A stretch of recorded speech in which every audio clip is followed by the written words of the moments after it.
Hello, everyone, and welcome back to the Author's Den. I'm Cyrus Webb, joined by my co-host, Dr. Teresa A. Smith, aka Dr. Taz. You guys see her there. Have a special guest that's joining us for today's broadcast. So glad you all could be with us. Going to welcome those tuning in on Instagram here. We're about to connect with our friends over on Amazon Live as well. And we are live now on Amazon Live with this week's episode of The Author's Den with our special guest author, Penda L. James. Now, Penda seems familiar. She actually joined us at the end of last year when I was in Fayetteville, North Carolina. I was in town for Chosen Pen's special event they had with their Presidential Lifetime Achievement Award, but also, of course, a literary gala as well. Penda is joining us today to be able to talk to us about her writing journey and what it's been like for her to share that with all of you. We also will be letting you guys know how to stay connected with Penda and all the great things that she's doing. If you guys have any questions or comments, make sure you guys do put those in the chat. Hello to you, CJ Jerez, over there on IG. Going to be able to see you. Dr. Taz, Penda, how you doing? Awesome. Doing great. Great to be able to see you, Penda and Taz. Glad to be able to have you here for another episode of the Author's Den. We're going to let our audience know, of course, also they can stay connected with Penda. But Dr. Taz is going to turn it over to you first. Thank you so much, Cyrus. And thank you, Penda, for joining us today. Thank you for having me. I'm really, really excited and nervous too, but I'm glad to be here. We'll just take a deep breath. And, just think about it was December the 7th and just how quickly time has passed and so much has happened for all of us. But that's sort of reflective of your journey as an author. Not only are you an author, you are also a scribe coach. So I know as I was prepping, you've written 3 books, I believe. More. Okay. Well, what's right? You're also a ghostwriter. Thank you for saying more, because she's also a ghostwriter. But you've written several books. Yes. What I want to know is knowing a little bit about your journey. What does it feel like to be able to take your story or stories and then share them with others? What does that feel like? You ask such amazing questions. I feel every word that I write. So when I'm done with the books that I've written, it's freeing. Mm. It's a freeing, like, whew, thank you, Lord. I did it. Now, you said a freeing sensation. So, do you feel bound before you're let free? No, bound is a good word, but I feel a mandate. I feel a mandate on my head when I'm supposed to write something. I cannot sleep. I'm constantly thinking about what I'm writing about. There are reminders all around me. And when I'm finished, it's that feeling of like, you know how I'll just do it like this. When I was a teenager and I wanted to go to the mall, but I had to clean the kitchen first. Mhm. And it's like, okay, I got my chores done. Now I can go get ready. That's what it's like. Well, now, with this mandate and then you feel free, what was it that ignited your writing journey to begin with? My grandmother, my grandmother ignited my writing journey. She was a spiritual woman. That's not what I was trying to say. She was a literacy specialist. Reading and writing was deeply important for her. And then my paternal grandmother was, I think she graduated from high school, but she grew up in rural Georgia, Barnesville, Georgia, to be exact. And education was important to all 4 of them. And I feel like I carry mandate again. I feel like I carry the mandate of their expectation of me to read and to write and to not only do that, but to educate others. And this is the first time that I have ever said that. That's a revelation for me, Dr. Tost. Mhm. Wow.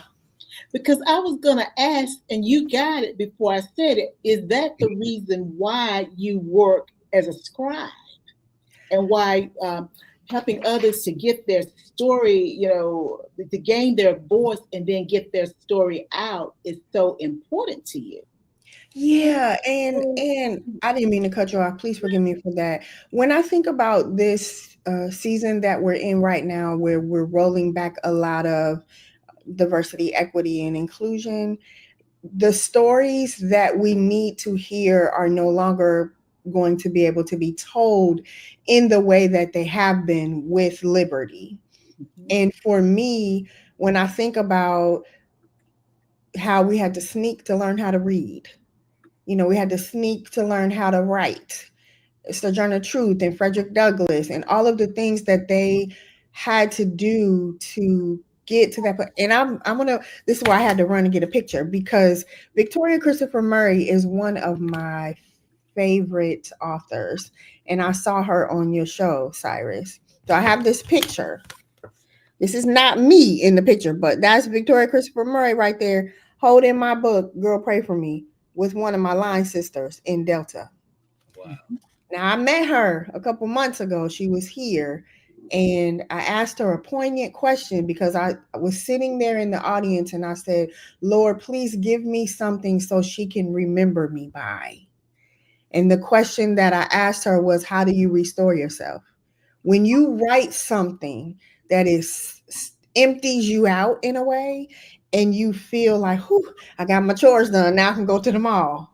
What do you do to restore yourself? So I asked her that question, and hopefully she'll remember me when I meet her again and she's holding Harlem Rhapsody and I'm holding my novel. So I wanted to bring that in when you asked that question, Dr. Taz.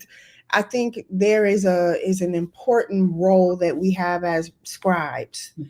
We have to record our history, and Victoria Christopher Murray is recording histories of people that we don't talk about, that she never heard of, we never heard of, and now we're like, these stories are amazing. That's why. And when my grandmother has both of them. They're all four of my grandparents are gone, and all of my parents are gone. The greatest things that I have left of them are things that they hand wrote and those stories that they passed down. And it's important for me as a writer to continue passing on those stories. For a teenager to ask me, why do we have Martin Luther King Day off? What he do for me? Excuse me? That's why. So I know I veered off a little bit, but I came back. I hope that helps. Well, no, no, no. Everything that you said is so timely, and you're just reiterating the fact that the written word, or even if it's recorded, is so important. The stories, it's our history, but those stories are how we learn and it's how we move forward. And if we don't continue to share the stories, the next generations, not necessarily African American kids, but the next generations, period, we don't know the stories that make our country the great country that it is. Yes, And it's so absolutely. important to get that message out. And the written word is one of those ways that we can do that. So thank you so much, Penda. I'm going to throw it to Cyrus now. Okay. All right. Thanks, Taz.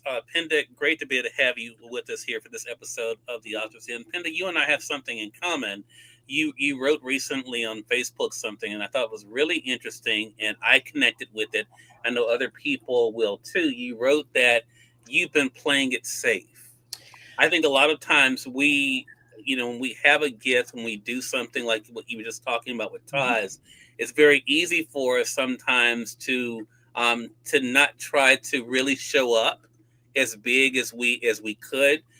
What has been helping you though? Because I know other people can relate to this too, Penda. What has been helping you to realize a gift that you've been giving and not being afraid to show up and to really let people know what you have to offer? To be quite honest, it has been connecting with people like you both, connecting with writers who have impactful stories so that I know I'm not alone in this. Mhm. And in telling my story and playing it safe, I've been doing that for I'm about to be 51. I've been doing that I think for as long as I can remember. And I at the end of last year when I was working on my goals, I heard the Holy Spirit say bear fruit. That's my word for the year. that I've been spending so much time pushing. Go ahead, Cyrus. I love the work you're doing. Dr. Toz, that new book. I'm so proud of you. But I have dreams too. Yeah. I have short films and I have things that I've written, and I never ask for help. I never ask for the money I need, but I'll sacrifice the last money I have to help somebody get over the hump. This year, I said I'm going to get into the rooms where I need to be so I can hear what other people are doing and not be afraid. If I get in that room, I heard John Hanna say on his sermon, I think it was this morning, he said something. Oh no, it was where he did a business interview with Mael Organics, and he was saying sometimes you just have to be in the room so that God can show you what the potential is for you. And when you're in the room, you might not have to say anything, but God knows that the connections that you make when you're in that room will come back. And that's where, look at me. I just had an interview with Dr. Taz last week, and I'm back here with you because I'm talking more about these words that are in me. Yes. And these stories that I'm trying to tell to help other people find their strength and write their own stories. So I want to ask you the other side of that then, Penda, because I think for all of us, myself included, and I think Toss would agree with this as well, when we do show up, we're able to see the impact we're not only able to make for ourselves, but as you were talking about with ties in the lives of others. How does that feel, to have other people come back to you and say, because you did that, I now feel stronger to share my own gift, or because you were able to share your story, you've made me want to share mine. How does that feel to know that you've been that spark that some people need? It feels deeply, I have such a deep sense of gratitude. Like being obedient to God is all I want to do. And when people come back to me and say, because you wrote, and I don't just write on the surface. Like I go deep. I'm writing a novel right now, and I'm literally seeing this city and these people that I'm writing about. I haven't written or published a novel before. I've accidentally deleted one that I wrote several years ago. But I feel very grateful because I'm always telling people you have the medicine for somebody's headache. Mm-hmm.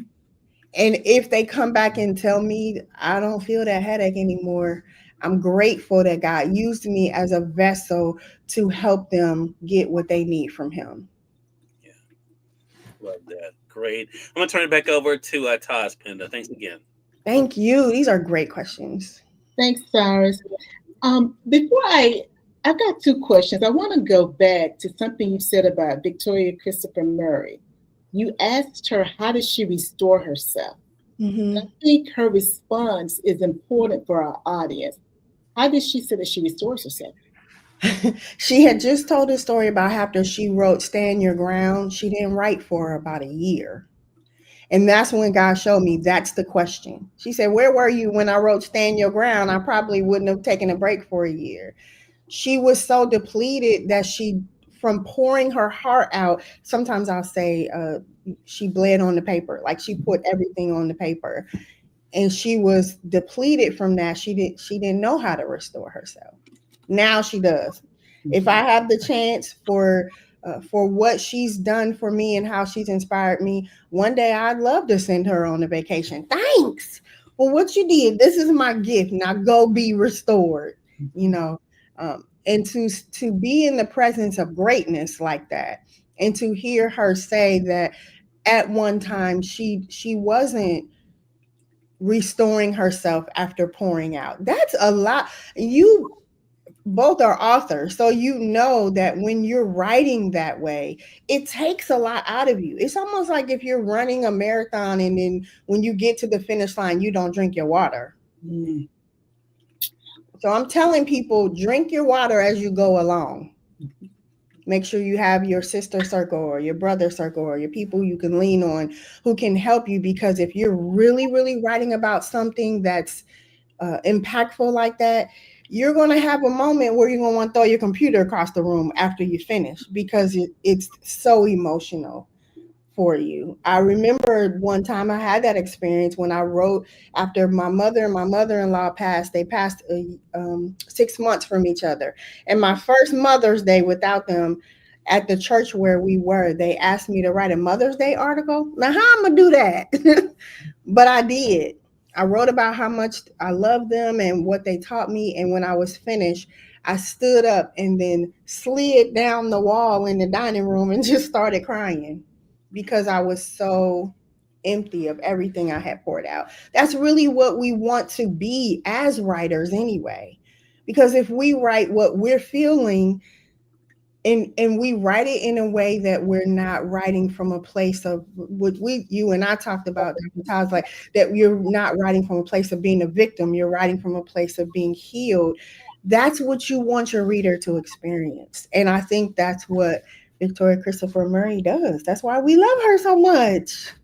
Well, I just thought it was very important to hear her response because, as you said, when we write, we pour out. And for writers, that's part of the process. But how do I restore myself so that I can then write again?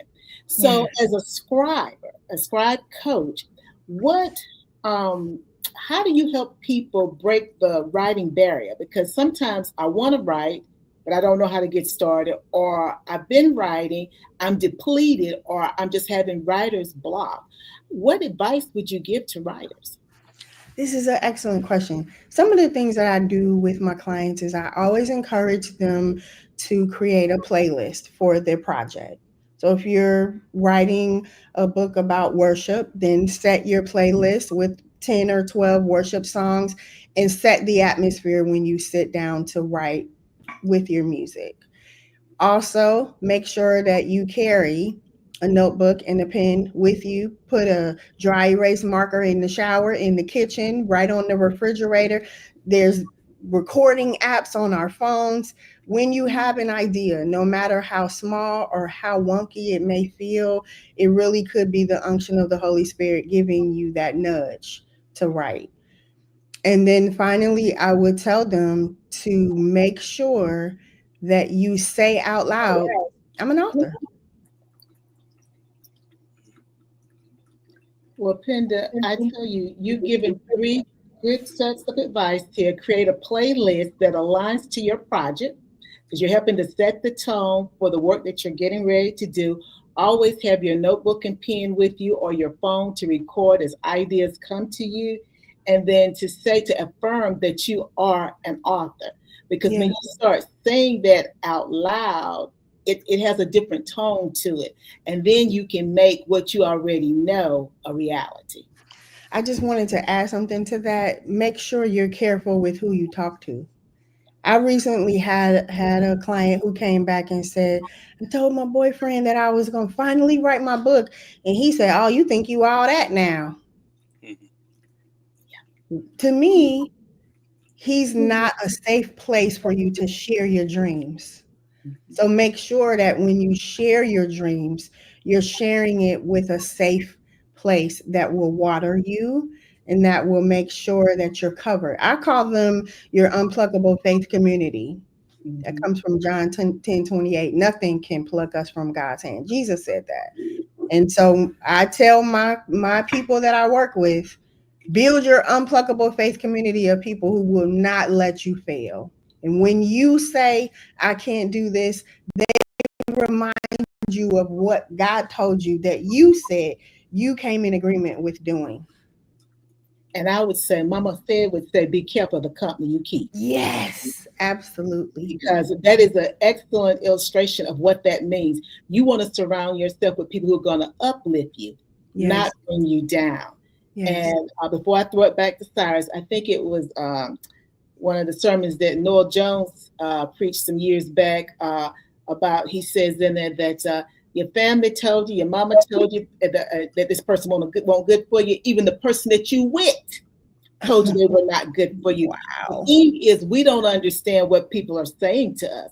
So if that person said that to your client, they were letting the client know, I'm not the right person for you.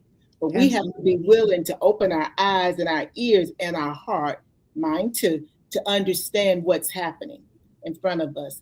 So again, thank you for all those words of wisdom, Penda. I'm going to throw it back to Cyrus now. All right, thank you, Todd. Hello to you, Moses Maddox, over on IG. Moses said that's what it's all about, getting in the right rooms. Penda, talking about what you were mentioning earlier. Camilla, hello to you over there. Camilla Flanagan, hello to you over there on IG as well. So, Penda, great to have you with us here on the Authors Den. Let our audience know, how can they stay connected with you? You can follow me on IG at PenScribed. They call me Pen, and I inscribe, so I just put it together, Penscribed. I also have a website, PendaLJames.com. You can listen to my podcast, The Ink Spill, there, where I interview other authors and they give you tips to help you spill the ink. And I'm also on Facebook. I'm out in the social media streets because I can no longer hide. I have to bear fruit in 2025. There you go. And before we go, Taz, let them know about your book that's now available in paperback and Kindle, and how they can stay connected with you as well. Thank you so much, Sash. You know, I've got my one copy. I'm waiting for my author's copies to come, but I don't have it in here with me. But my new book, Transformation Has Mama's Wisdom, holds the secrets to success. I refer to it as Mama Said. It is not available on Amazon, so please go to Amazon to get it. Also, you can follow me on IG, Dr. Teresa Smith, or you can, and if you follow me on IG, you'll see my bio there, and it gives you all my social media. Or you can go to my website, askdrtaz.com, askdrtas.com, and you can reach out to me there. All right. Congratulations to you again, Penda. So glad to have you back on with us. Looking forward to our next chat together. Thank you so much for this opportunity. These were awesome questions, and I was glad to be in the room. Look, Thank glad you. to have you with us. Taz, again, great chat with you as well. And we thank your audience for tuning in to another great segment of the Authors Den. For you guys over on Amazon, make sure you guys do hit that follow button. If you guys are new to us, you'll see that here in this corner or down below. That will say you connected with all of our programming that we have here on Authors Den. But also for you guys joining us on social media as well, make sure you guys do follow the link over to Amazon so you guys can stay connected with us as well. Until next time, you all make it a great one. We'll talk to you soon. Take care.